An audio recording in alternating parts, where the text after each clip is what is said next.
then we were threatened, and then I was attacked not once, but twice by two men, one wielding a knife. And after defending myself and the police arrived, I was arrested and charged without any investigation or due process. And it took me through literally over 26 months of hell to get through it.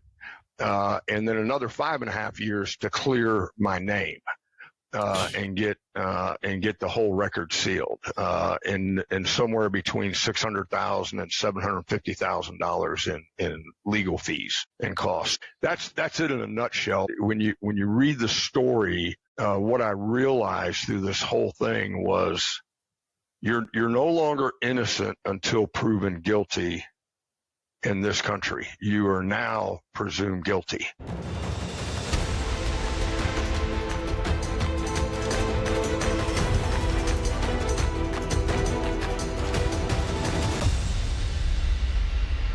Hey, gang. Welcome back to this week's edition of Game of Crimes with Murph in the Morning. I about forgot the name of my own show here, and I've only been doing this for 5 years now. Holy cow. Could it be my age? I think so. But listen, thank you guys so much for coming back every week. I can't tell you how much I appreciate that. And this week, I brought in another great guest, a little bit different from what we usually bring in, but it's equally as important as everything else that we talk about here on Game of Crimes. Today's guest is a true American hero. He gave 21 years of his life to the U.S. Army. He was in the Rangers, which that translates to the tough guys. All right. And retired out of the Army as a captain. And we're going to get into his career a little bit. But ladies and gentlemen, it's my honor to welcome today's guest, Mr. Barry Todd. Barry, welcome to Game of Crimes, sir. Thank you, sir. And thank you for having me. It's an honor. It's an honor to have you on here. I bring on a lot of first responders and military folks. Occasionally we bring on former bad guys. But for somebody that serves their country for as many years as you did, in my book, that makes you a hero. Well, I appreciate it. I have never been called that. And if I have, I don't remember it, and I try to ignore it. But I do appreciate it. It was an honor to serve, and coming from the lineage that I come from, it was almost a requirement. I won't say it was, but that's the way our family leaned, and still leans to this day. Excellent. Now, normally we have a section in here we call the Small Town Police Blotter, but I'm going to forgo that today in this week's episode, just simply because the issues we're going to talk about today are not funny. I mean, they're usually not funny. Correct. When we're talking about people getting shot and sacrificing their lives and things like that. But I want to get right into it. First of all, how I met Barry was his publicist, a member of his team. And that's Miss Lori from LR Media. She reached out to me and told me about Barry and his story. And I got to be real honest with you. And I told Barry this too. I was skeptical at first. And so they sent me a copy of his book. And we're going to talk about that later, and I'll tell you where to get it. But this is his book, Stand Your Ground. And that right there should give you a clue as to what we're going to talk about today when we finally get to it here. But I read the book. And I was about halfway through, and I was talking to my wife about it, Connie, and I said, I'm not sure that this is going to fit in. But then when I finished the book, like Paul Harvey says, I got the rest of the story. Like, yeah, it fits right in here on Game of Crimes. Because, we hold our first responders and our military to a higher standard, right? Yes. Because they are public servants. And don't think that term is derogatory, because it's not. There's no greater calling that a man or a woman serves their fellow men and women. I mean, amen. Yep. And I'm not going to church here, but we just went to church, and that's the way we believe, and Barry believes just like I do. So, and the last part of the book, not to get way ahead of myself, but I can't help myself, is the transcripts from a trial that Barry had to go through. And I started reading that, and I thought, man, this is going to be boring. It was anything but. I mean, it was eye-opening. It was amazing. I've been in court so many times, over 38 years as a cop. I knew what was going on in the process, although I've never heard what Barry went through, and we'll explain that here later in the interview. But this is a good one. This is one where, remember the old saying when Morgan was still on, here's my co-host, sometimes you got to get in, sit down, shut up, and hold on. That's today's episode, ladies and gentlemen. So Barry, let me stop talking here and get you going, brother. Can you tell us quickly where you grew up, what your family dynamics were? Did you play sports in high school, brothers and sisters, that kind of thing, please? All right. Well, again, thank you for having me on, Steve. This is an honor. I grew up in a military family. Both of my parents were in the military when they met. Both of them were Navy, and they divorced in '63. Now, my lineage, to understand my lineage, I have 5 grandparents on my father's side that came over on the Mayflower, and nearly every generation has served in the military, whether it's the Navy or the Army. My sister was the first Marine, my older sister. Wow. And I have 3 sisters and myself, so 4 of us total in siblings. But we grew up all over the place. I was born in Tennessee. I think you know Millington. Oh, yeah. Which is the installation right outside Memphis. That's where I was born. My mother and my father were stationed there when they were in the military in '62. My father had just gotten a commission. He was a Mustang, started out enlisted and then got a commission, and he had just become a what do they call that? An ensign in the Navy. He had just become an ensign, and then they divorced not too long after that. And like I said, both my parents were in the military, so I lived everywhere from Virginia, Carolina, California, all over the country during my formative years. So I got a lot of experiences in different parts of the country, not only in the way they dress, but also in their culture of how they spoke. Oh, yeah. You go from the deep South or the hills of Tennessee over on the east side where my mom and all of them are from, and then you go all the way over to the West Coast to a place outside Fort Ord. It's like night and day. Yeah. And I experienced that when I moved from Tennessee going into high school to West Virginia. And the kids up there made fun of my Tennessee accent. I'm thinking, have you guys listened to your sales talks, you bunch of hillbillies? But they were accepting of me eventually. But just like you did, you learned to adapt to your new surroundings and your new circumstances so that you kind of fit in. Your kids want to fit in. Yeah. I only played on baseball for the most part. I tried out all of them in high school and junior high and all that, but really baseball was my passion. My grandfather pitched for the Philadelphia Athletics on my mother's side back in the day. And for you people out there that don't know who they are now they were the Oakland A's. Now I think they're the Sacramento A's or the California A's or whatever. Yeah. And they left Philadelphia either in 50 or 51. Connie Mack was their last coach when they were the Philadelphia Athletics. And he was in the minor league with the Yankees. So I loved baseball. My mom taught me how to pitch and throw everything from a knuckleball to a spitball, all that kind of stuff. Yeah, it was cool. Yeah. What I wanted to say a while ago, too, and it slipped my mind, was when we were talking about, I referred to you as a hero. Heroes never refer to themselves as heroes. So that's a telltale sign right there. Well, I appreciate that, but I'm blessed because of the people that mentored me and the people that are around me. That's always your success. And then I'm going to add to that in my worldview, also sharing the word of God. It's important that you let people know your faith and where you come from. Yep. I agree 100%. Yeah. My regular listeners, they're used to Murph getting on his little platform here and spewing a few words out of the Bible. So there you go. I don't apologize for it. It's my show. We're going to talk about things like that. Yeah, you shouldn't. You shouldn't apologize for it. Exactly. It's a beautiful thing. So let's see here. Now, you went to college, but you went to the military first. Is that right? Yes, I did. Actually, I got in some trouble there in the latter years. My mother actually had to request an assignment. We were living in Norfolk, Virginia. She was stationed there in the Army. She was out there at Fort Eustis.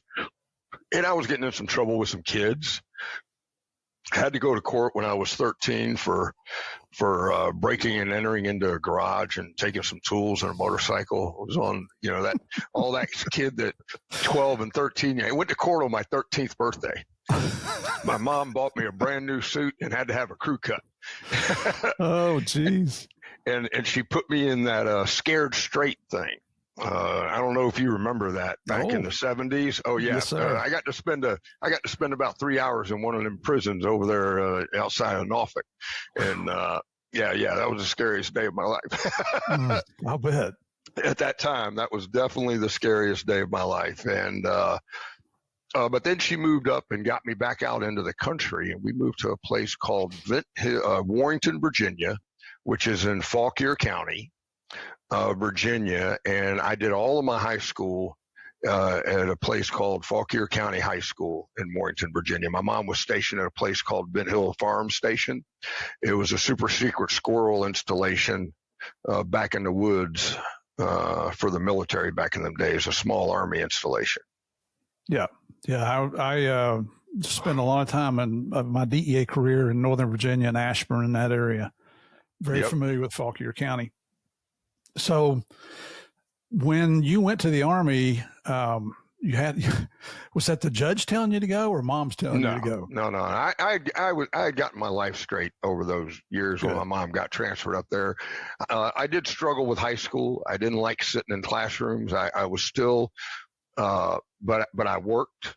I worked from the time I was, before I even had a car, and just, you worked. My mom did not make a lot of money being in the military and doing that stuff. She was enlisted, and my dad did not do all of the necessary support that he should have done during that time period. But my mom just did the best she could. So I worked. If I wanted something, I had to go earn it. Wow. So my first goal was to get out of the military, and I did. When you grow up and you don't have a father figure around, you revert to something. Right. Mine were those old black and whites or those old first color movies of John Wayne, Gary Cooper, Clark Gable, all of them. I wanted to be the guy in the Sands of Iwo Jima or all of that stuff.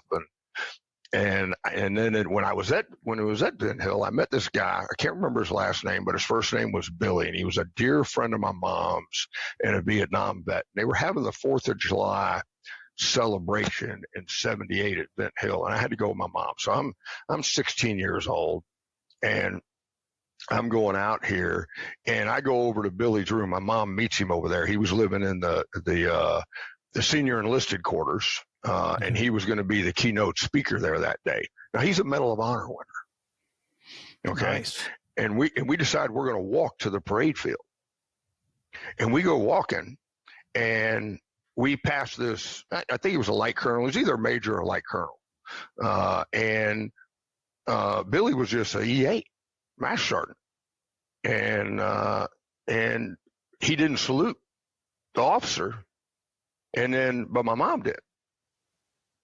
And the officer said, "Excuse me, Sergeant, do you know how to salute?" And he turned around. He goes, "Yes, I do. And I'm wondering why you haven't saluted me." And all of a sudden, I realized that he had the medal. I didn't realize it at the time. I mean, I'm 16 years old. Right. And that officer looked down at his ribbons and goes, "Oh, excuse me," and freaking popped a sharp salute. And he goes, "Have a good day, Colonel. I'll be here all day." And they went walking on. I'm like, wow. I mean, that shocked me. So I got to know him a little bit. He died a year or so later from his wounds from Vietnam. But what a great American. And so I was the recruiter's perfect pick. I walked in because I wasn't sure what I was going to do. I was trying to find guidance in my life. I was in and out of the Word. I'd gone to church when I was younger, but we didn't do much when we lived in Warrenton. And so I was a perfect recruit. I walked into the recruiter's office and saw a picture of a Ranger up there on a screen, looked like what I envisioned Billy doing and from the movies and all. Had the patrol cap on, 120-foot rope, holding the M4. And I said, "I want to do that right, lawyer." Well, sign right here, son. Yeah, that's all it took. "What do I got to score on this test y'all want me to take?" He said, "a 16. You'll be fine." Now, were you 17 or 18 at that time? I was 17. 17. And 17. Could you go in? Could your mom sign a waiver and you go in? Yeah, I did the delayed entry program, enlisted on July 17th, 1980. Wow. Yeah. And as they say, the rest is history. Now, where did you go to boot camp at? At Fort Benning. Fort Benning, Georgia. I've been there. It's nice and cool there, isn't it, in the summertime? Oh, no. That's why I live in Arizona now. I do not like the humidity. Yeah, that is it's not a very big town, but it's hot. It's always hot over there. Yes, it is. Yes, it is. But I was lucky. I got into the one thing I can tell you about basic that was the most perfect thing was I immediately got there, and we were put in the new barracks over on Sand Hill. These things were only like a year old, and they were brick and all. So they were really pretty. We thought we were living high on the hog. Well, yeah. At least for the first, when we pulled up and looked at the buildings, and we realized it wasn't that way. Well, they don't want to spoil you in the Army, do they? No, they don't. And not in those days. All of our DIs were all Vietnam vets. These guys were war heroes. These guys were just absolutely, it was such a blessing to have them. It was, I'll never forget, we got off the bus and they were yelling at us so fast, we were just diving out the windows of these old World War II buses. I mean, we were just throwing our bags out. They were yelling at us, and we get out there and we're going along, and I had this little itty bitty short drill sergeant by the name of Staff Sergeant Davis, and I had a Staff Sergeant Cook. He was tall, all right? Now, the only relevance I'm saying on this, when it came to race, there was a little bit of racism in those days, in our country. Not like there's little to none now, but there was in those days, especially from country bumpkins that came out of the woods. And Staff Sergeant Davis, he was a little short black guy, and Staff Sergeant Cook was tall white guy. And there was this tall West Virginia boy comes up there, and there you going up and down the line yelling and just screaming at us, and we're all trying to figure out how to stand at attention. We never had a block of instruction on how to even do that yet. and the West Virginia guy, I'm not going to say his name because he became a great American. He learned so much from this lesson, but he said, I don't take no orders from no in person, and he used the in person. I'll never forget what Davis did. Davis kicked him in the shin. He went down on his knees, and then he grabbed him with the two fingers, right the lip, right below his nose. That's a very tender spot. Oh, yeah. And he twisted it. And he said, boy, you can call me whatever you want to, but let me tell you something. There's only green in the Army. Because guess what? On the battlefield, we all bleed red. Good for him, I was like, oh my gosh. You thought, well, this is the first few minutes. Yeah, this was within the first 10, 15 minutes. We're still trying to get our bags lined up, being yelled at. It was crazy. Wow. And just quickly, a little bit off topic here, but for any Vietnam veteran that's listening to this, if you were treated like crap when you came back, I apologize. I didn't do that, but I know we had a bunch of jerks who I'm guessing never served your country in any capacity whatsoever. You're nothing more than a hero because you went and served your country. I don't care what anybody else says. So if that happened to you, if you got spit on, if people talked down to you, if they looked at you like a baby killer, whatever the terms were they were using back at that time, please accept our apologies. You're in our book here on Game of Crimes. You're a freaking hero. Okay. Amen. Amen, brother. All right. So you go now. How long's boot camp? In those days, 16 weeks. That was boot camp and advanced infantry training. And did you have any idea what you were going to be doing in the military? Yeah, I had a contract to go to the 101st Airborne Division. I think we might have heard of them. Yep. And they're stationed where?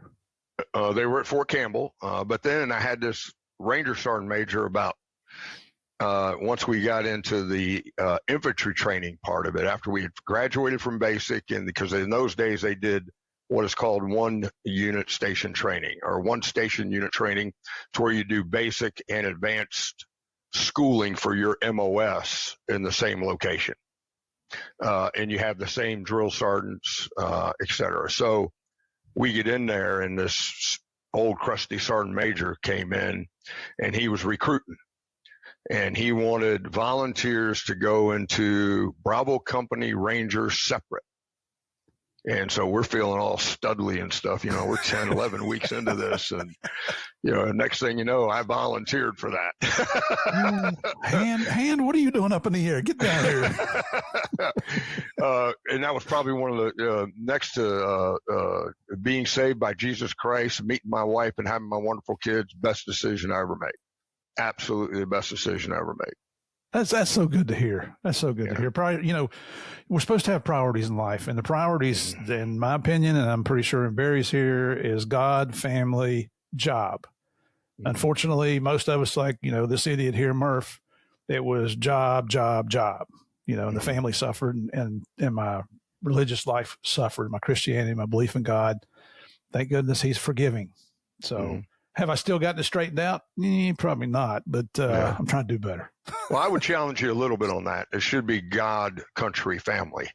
In my opinion, my humble opinion. And if you're following God, and if you read the commandments, one of the only commandments that actually talks about nations is the commandment that says, honor your father and your mother.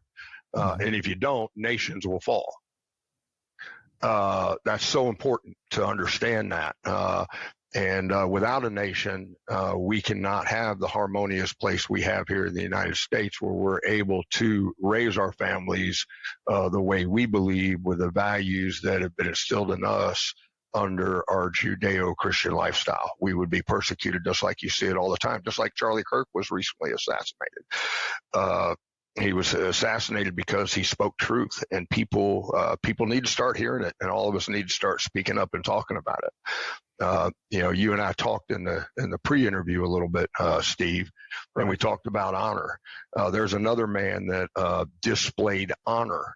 Today most of these kids cannot define honor. I talk to college kids. I talk to ones in their 30s, and we'll get into these discussions, and they'll start talking politics and other things, worldviews, and I'll tell them, okay, let me find out where you're coming from. And the first question I always ask them, and if you go on my company website, you'll actually see it on there. It's the first value we have. It says we lead with honor, and I ask them to define honor. Every single one of them cannot define it, or they will give me the definition of integrity.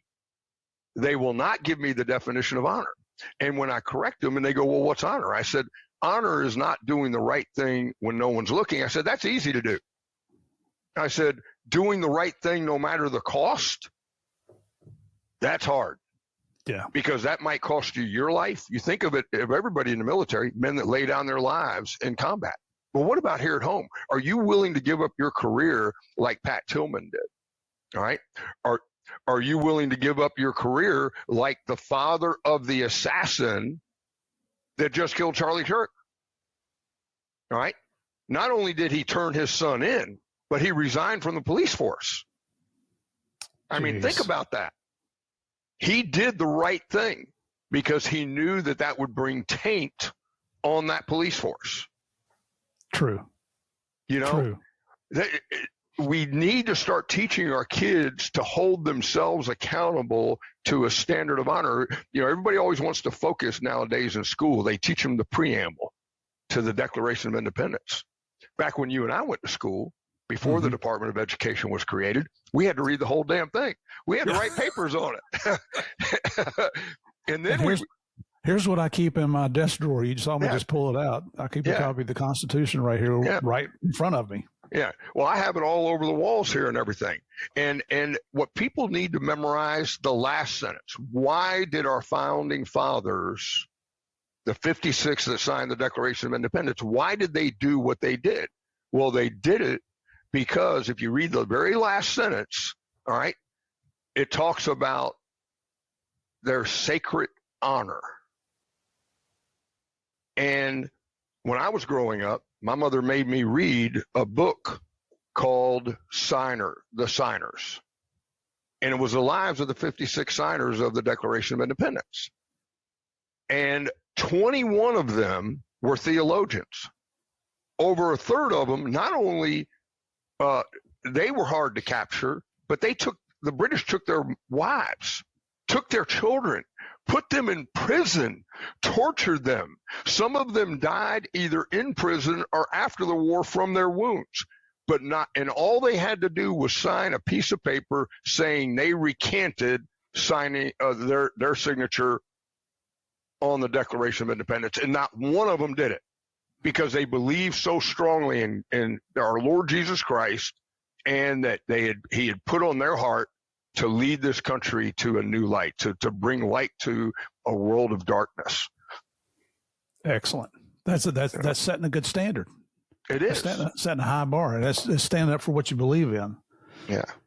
Now, a few years into the military, you met a young lady who is still with you today, I believe. Yes, I did. The love of my life. How did you miss, I think you call it her nickname, Sissy, right? Yeah, Sissy. Yeah, wonderful woman. How'd you guys meet? Well, my mother passed away February 19th, 1985. I had gotten a compassionate reassignment from Europe in November of 84 due to her terminal illness with cancer. And I know your listeners, some of them may not know, but in the old days, they didn't have anything such as targeted radiation and targeted chemotherapy. They just did your whole body. Yeah. Yeah. And my mom was on her last leg. So I got stationed back. My mom passed away. And my sister and I, my older sister and I, my other two younger sisters, they're from my father's second marriage. Mm-hmm. She was, we were all that was left in our mind. Our dad was not really a part of our life.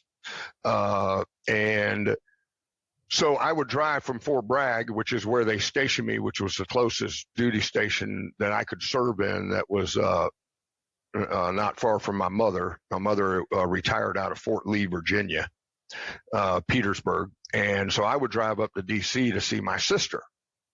And when I was up there visiting my sister on May 26, 1985, never forget that day, wonderful day, we're going down to a pool. It was a Sunday. And I had a towel over there, wearing a pair of Ranger skivvy PT shorts, pair of sunglasses, looked like an aviator sunglasses, and I was heading down to the pool. And my sister, I was waiting there at the bottom of the elevators for my sister. And these two tiny women, my wife, 5'1", and her roommate, Debbie, was 4'9". They're trying to carry this big, huge box, and it looked like it weighed a ton, and it did, through these sets of double glass doors into this huge condominium that was like 20 stories high, right off of Route 1 and 495 that go around D.C., all right, and trying to carry through these double glass doors. And I said, ladies, can I help you with that? And what I find out is it's a bookshelf, a pressed wood bookshelf. And everybody out there that's ever lived pressed wood, that's some heavy stuff. Right? It is. They go, yes, we sure could. So I go over there, big muscles, they get it on the elevator, take it all the way up for them. And it was a new bookcase for their apartment. They were roommates. And I get done, and they give me a Coors Light, and I'm thinking about her. I mean, she's on my mind. And the reality is when she came walking through those doors, there was a halo over her head, and God was telling me, you need to meet her.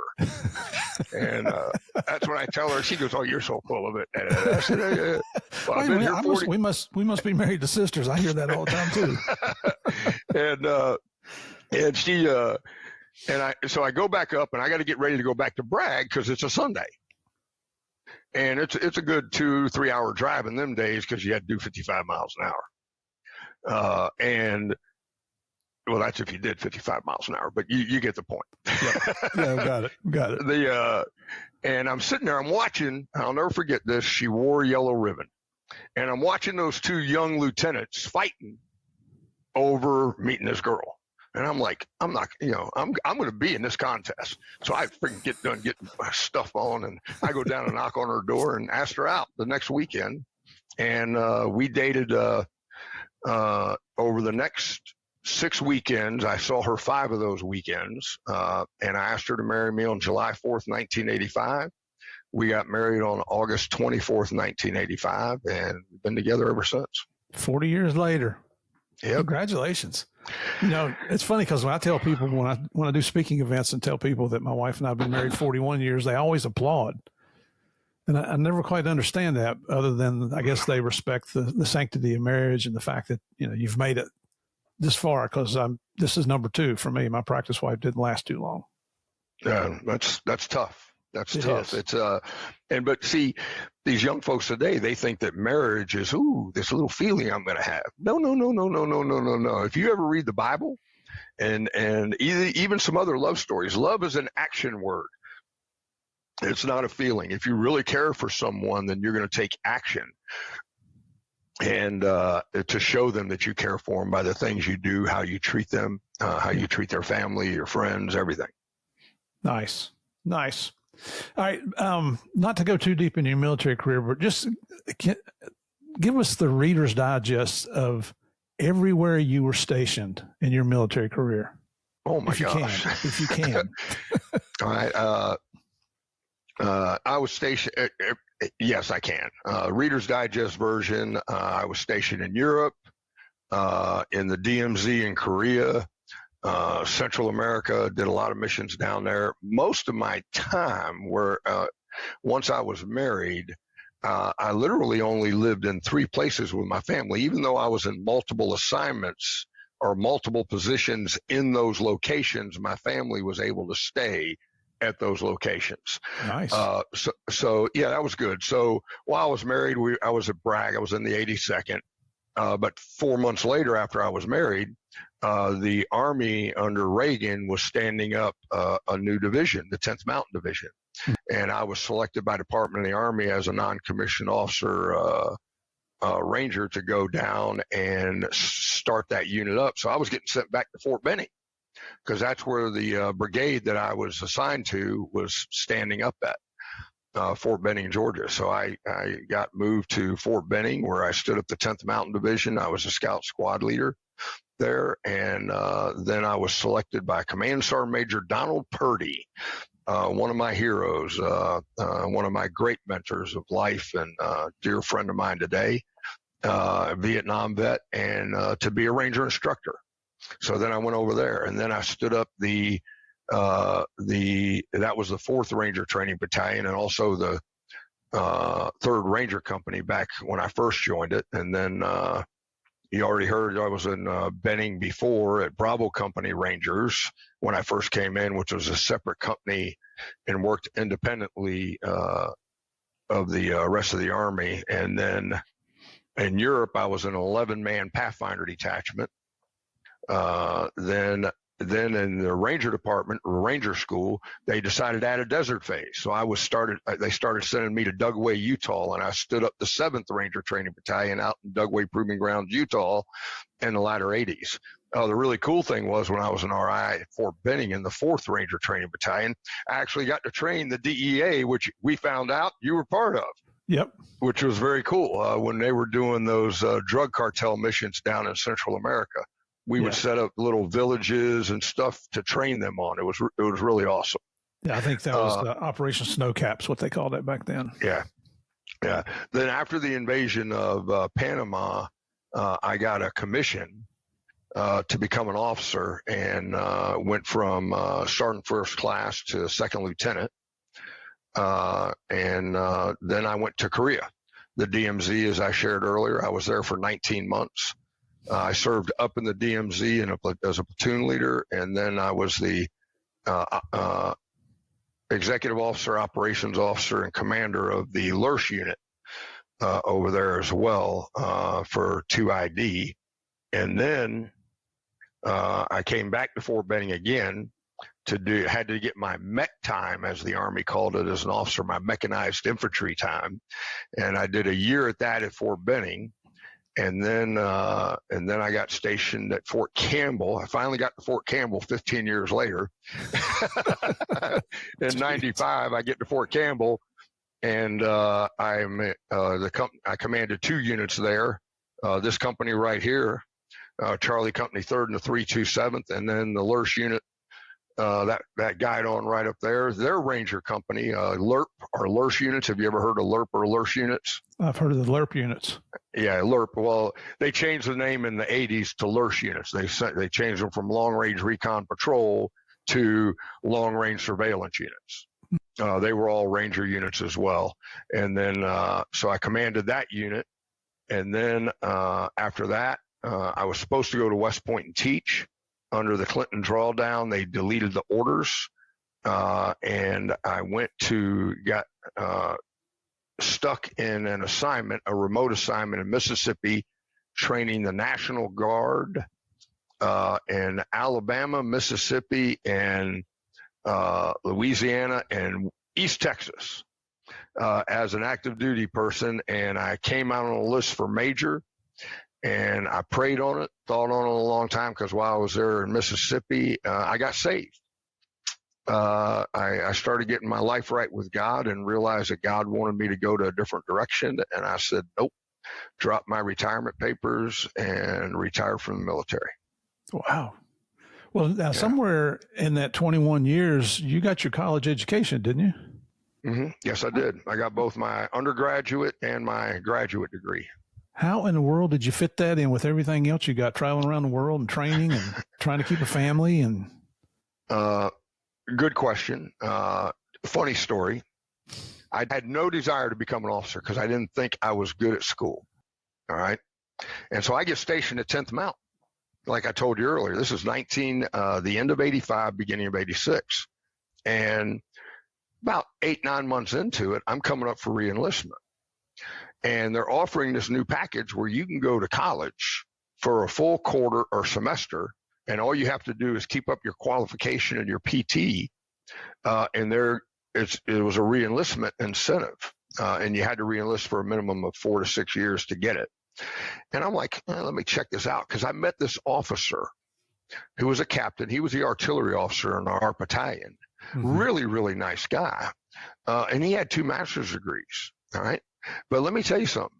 This guy had no common sense. He could tell you the dimensions and the internal workings of a doorknob, but he could not tell you how to turn that damn doorknob. And I'm like, if this guy's got 2 master's degrees, and I'm a rocket scientist. So my wife and my dad was on me, because I tried to rebuild my relationship with my dad, which has been successful.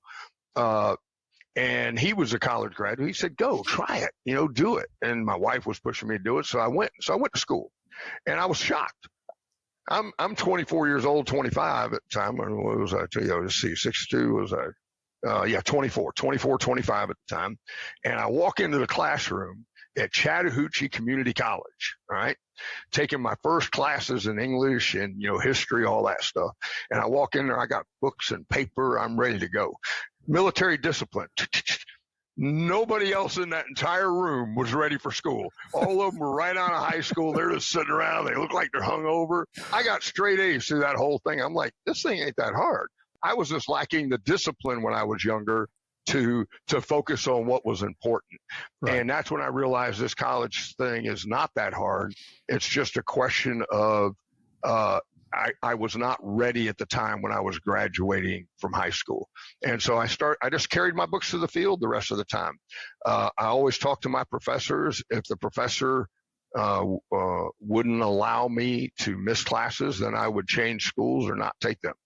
Mm-hmm. But I carried my books to the field. I always got my assignments done on time, et cetera. Yeah.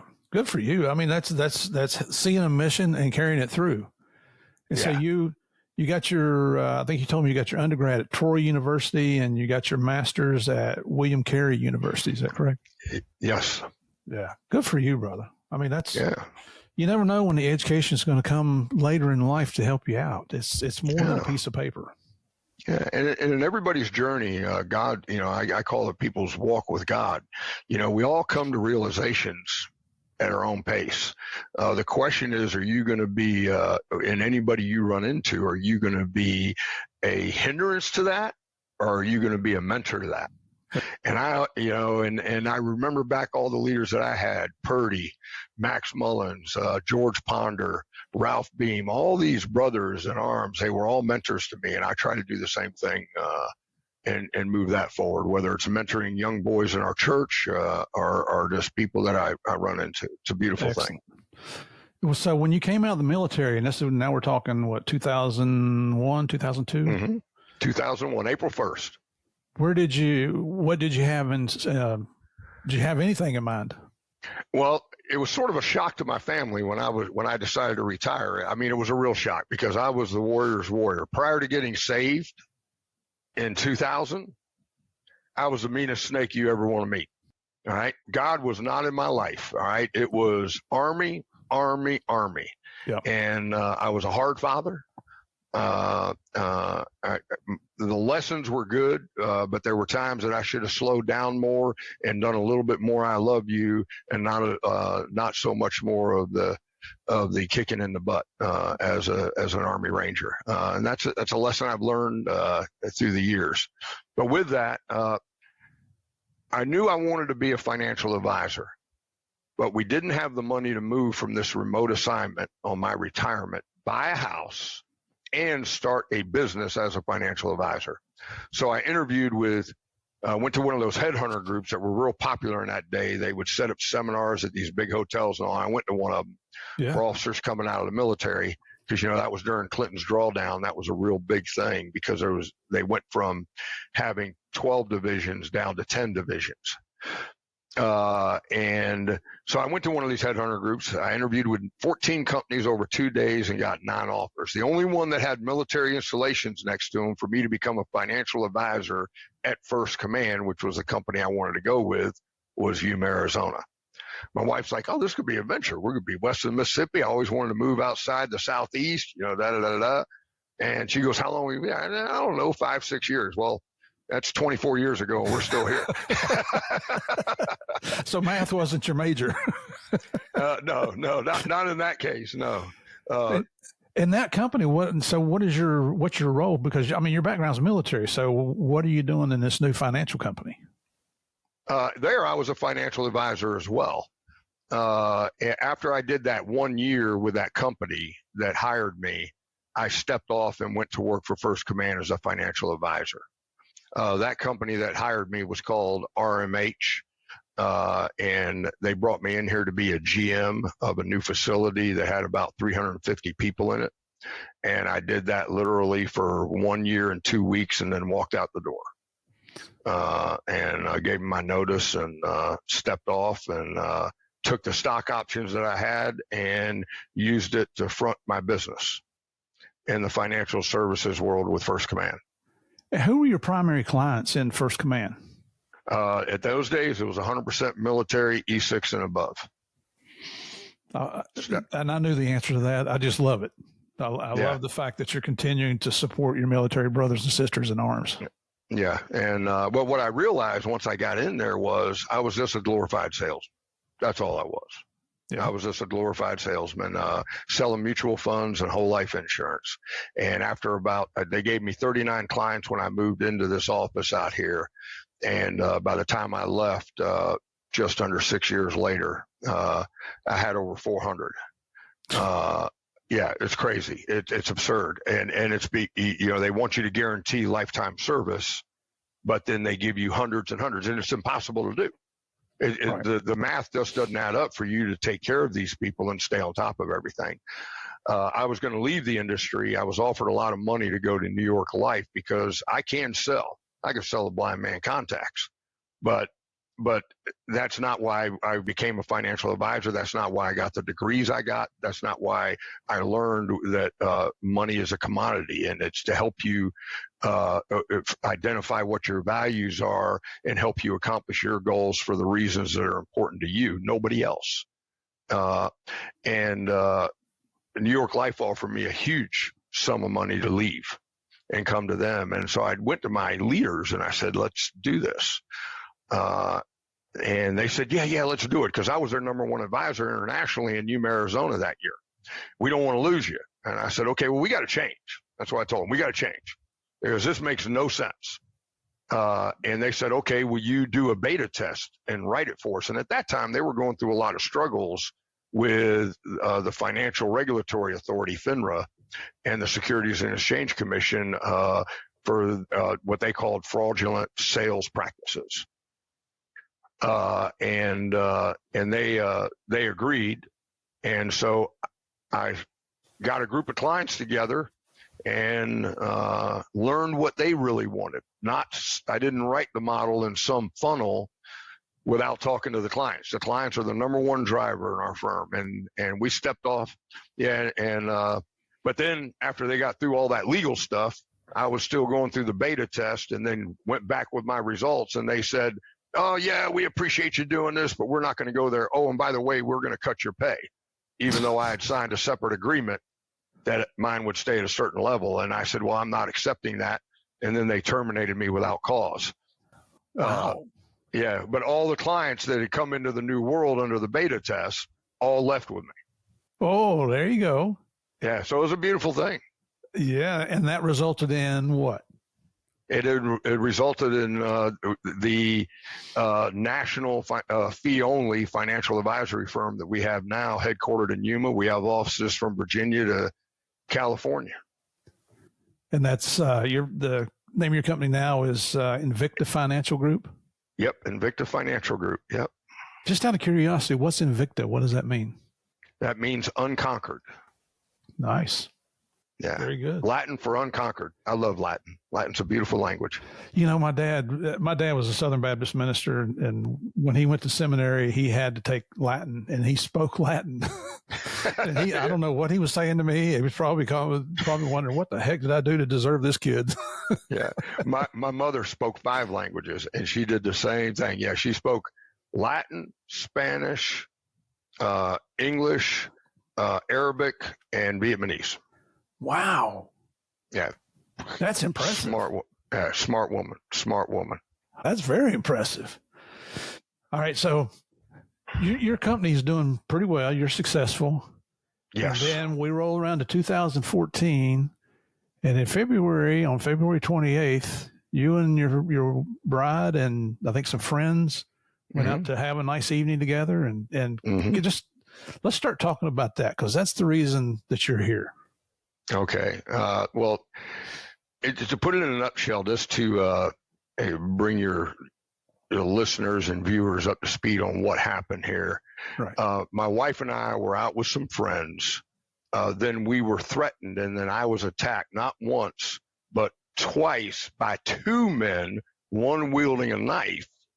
And after defending myself and the police arrived, I was arrested and charged without any investigation or due process. And it took me through literally over 26 months of hell to get through it.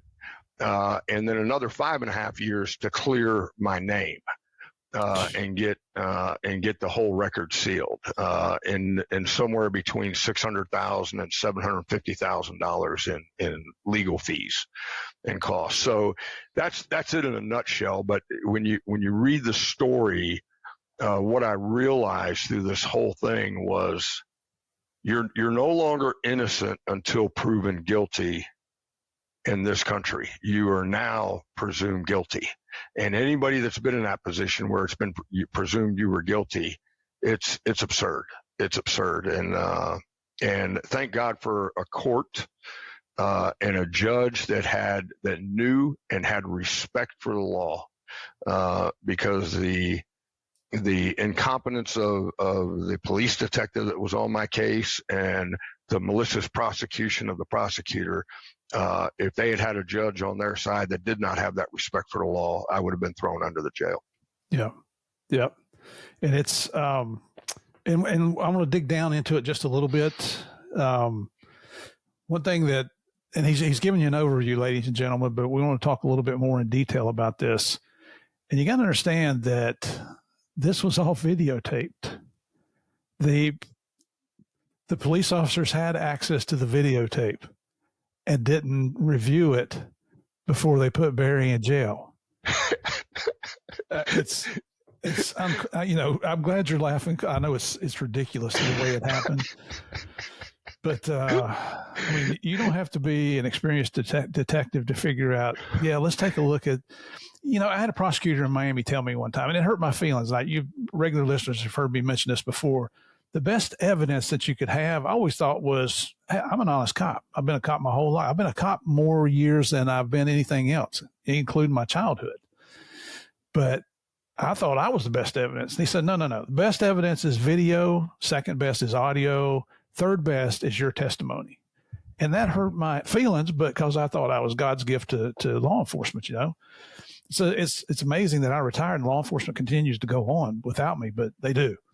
But it's kind of ridiculous. I'm surprised the Ranger community continues to go on without me. Understood, brother. Understood.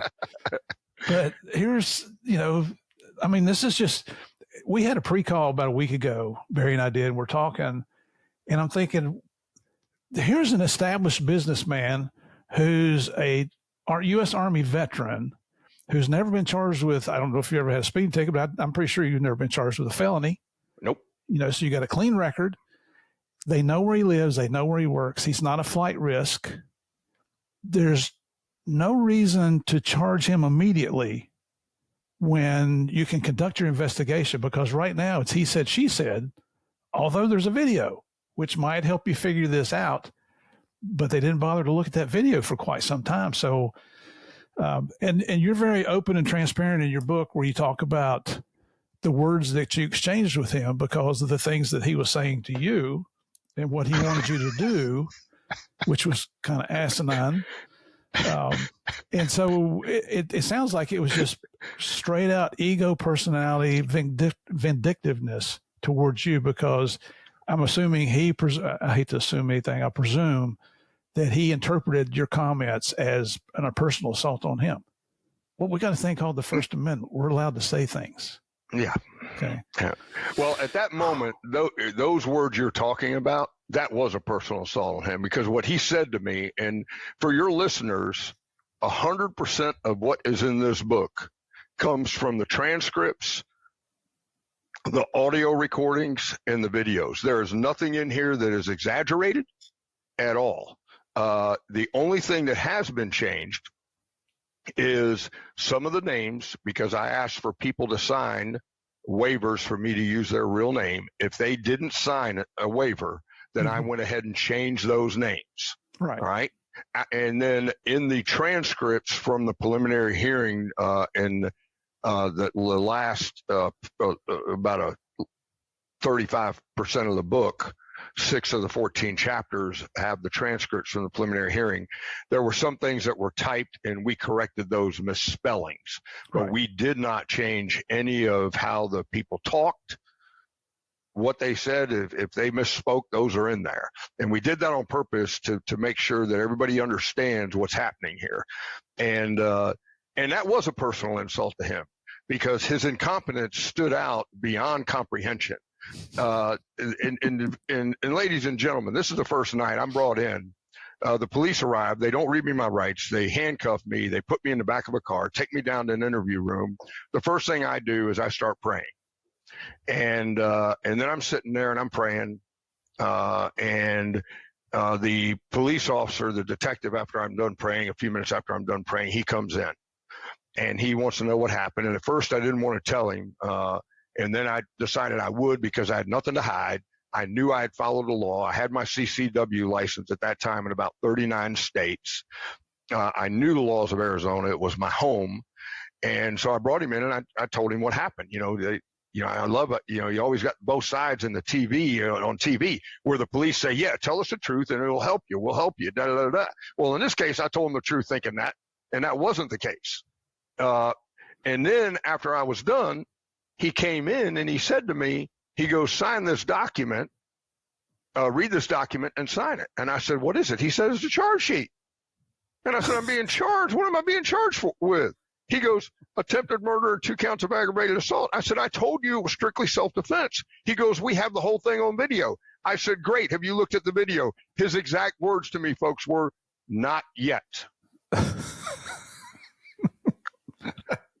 I'm like, your listeners have been listening to this. They know I was a Ranger instructor and I was an NCO for many years, and I love the NCO. But that drill sergeant Ranger instructor mentality shot the blood up to my brain and engaged my mouth. And I literally said some things that weren't great to him, but it was. If you want to know what that is, it's in the book. As I read it in the book. So it probably made you laugh, though, didn't it? It did. It did. I'm like, well, hey, you asked for that one. I'm like, you gotta be kidding me. There's and God bless law enforcement. We're not here bashing anybody. You folks know me that listen to this show all the time. I bleed blue. I will until the day I die. And this is not about bashing the cops. But when you take that oath to support and defend the Constitution of the United States, you're taking an oath to protect your fellow man. You got to live up to it. That's why it's called an oath. You can't just pick and choose. If you're having a bad day, if you and your wife are fighting, you can't let those outside events influence what you're supposed to be doing, because being a cop, the authorities that you have are some of the most, what's the word, Barry? It's some of the most empowered abilities that anybody can legally have. Yes. You have all the power. You're authorized to kill somebody if you have to protect another person. I can't imagine anything stronger than that. Yeah. But I'll tell you what disappointed me the most through this whole thing. And I talk about it a little bit in my book. And going back to that word honor I talked about earlier, in the military, the men that mentored me and that led me beat this into my skull: honor. And so I knew 3 or 4 of the police officers that were on the Yuma Police Department. And my attorney and lead detective reached out to them after we got the video from the police, had it forensically enhanced by Brian Neumeister, one of the FBI's leading video forensics experts that lives in Phoenix. He took 160 hours of video, condensed it down into the cameras that were from 16 different cameras, condensed it down into a movie, and brought those in. Yeah, that cost me a lot of money. And brought in these police officers, and every single one of them. Well, one of them refused to come in and see it. The other 3 came in and looked at it, and they said, "Oh, you're right, man. You got a good case here." Da, da, da, da, da. When my attorney asked them to write a professional statement on what they see in the video, every single one of them, to a man, said, "I can't do that. I cannot go against my brothers in blue." I do understand that, but I don't understand it. That feeling that these men did not know what honor is. In the military, if I did that, I would be thrown in jail. All right? If I knew anything about any subject and I failed to do the right thing, I would be crushed for it, at least when I was in. And so that hurt. That really hurt. So I want your listeners to understand, because I'm sure you have a lot of police officers across the nation that listen to you. I trust the police. All right. But now I'm much more skeptical than I was before. I'm much more hesitant in what I say until I get to know the person. Right. And you never went to prison, so I'm assuming you don't run around with criminals. No. I think that's a pretty safe assumption here. At the time I was arrested, I owned 2 companies. Wow. Well, yeah, I'm like, really? Yeah. And what I was going to say is the prisons, not the jails, the prisons are full of people who say they didn't do it. Now, we're learning as we go through new technology, especially through DNA examinations and analysis, that a lot of those people are telling the truth. Yeah. But when you've got people who, without question, are committing violent crimes against their fellow man, whether it's murder, robbery, torture, human trafficking, whatever, and if you know they're the ones that did it, they know they're the ones that did it, but then they say, "I'm not guilty," that's what taints everybody else. And it taints everybody on the outside to think, no, you did do it, but you're lying about it. So then, through it's easy to stereotype any group Like So it would be easy for Barry here to stereotype every police officer in the world now because of his negative experience, but he's not doing that. no, I'm not. And you know, you got to look at the whole incident. One of the couples that was there that night, they're a retired military couple, Tony and Dawn, and she worked for me. But her husband, retired Marine, great American, loved him to death. He actually, him and his wife sort of meandered out there in the second attack. And he wasn't out there for the whole thing, but he meandered out there in the second attack. And on his statement to the police, he made himself out to be the hero, all right, because he was looking at things through his own prism, all right, a very narrow prism, all right. He had went over and did first aid on the young man that got shot. He was trying to get the weapon from me and calm me down, all this kind of stuff he put in his statement to the police. But in the video, this is him behind his wife. Let's say his wife's here. His wife's right here, and he's right here. Oh, you're kidding. Nope. Whoa. Yeah. But I mean, it doesn't make him a bad man. He was intoxicated, you know, and you know, we all see things through our own lens, and depending on where our ego's at, we have a tendency to exaggerate what we see or what we think we saw. Because, and the other thing I learned, I did not know this, Steve. I did not know that eyewitness testimony is only 25% accurate. I did not know that. Yeah, it's hard to find two people that will explain a situation the exact same. I mean, it's like almost unheard of. Yeah. Yeah, I was totally shocked by that. When my attorney told me that, I said, well, thank God. Because when I told him what happened, and then he got the videos, and then he watched it after the FBI got done running his camera, he actually called me in. He goes, I can't believe this, Barry. He goes, 80% of what you told me is accurate. Wow. He goes, I've never seen that. Yeah. I guess it's the way we're brought up. It's the anxiety or the stress or how you can handle that at the time that the incident's taking place. It could be, if it's witnesses, it's from the different angles they're seeing things. How much do they know about what started this and how it escalated along? Mm-hmm. It's amazing. Remember, there was an old trick when I was in junior high or high school that a teacher would pull, and they would line, say, 10, 15 students up, and she would tell the first student a story. And then that student had to relay it, and every student had to relay it to the person next to them. By the time it got to the end, it wasn't anywhere near what that thing started out. Exactly. It's always that way, because we all interpret things the way we hear it, and then we flip it into what we want to say to emphasize our points. Yeah. And it ends up getting totally convoluted by the time you get to the end.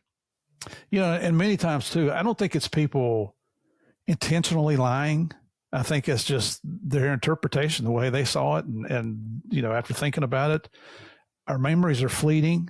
It really is. That's why when you're having done it myself, you want to get statements from people as quickly as you can, because they're going to forget or they're going to overthink it. And then they're going to start adding things or taking away from the facts. Yeah. Every one of them said I pointed the weapon at him. You never did. No, I never did. Never did. But what they saw was my finger go up, and they made a assumption that the weapon was in my hand after I had been attacked. Which the video showed, because I read the book. The video showed that you didn't. That's right.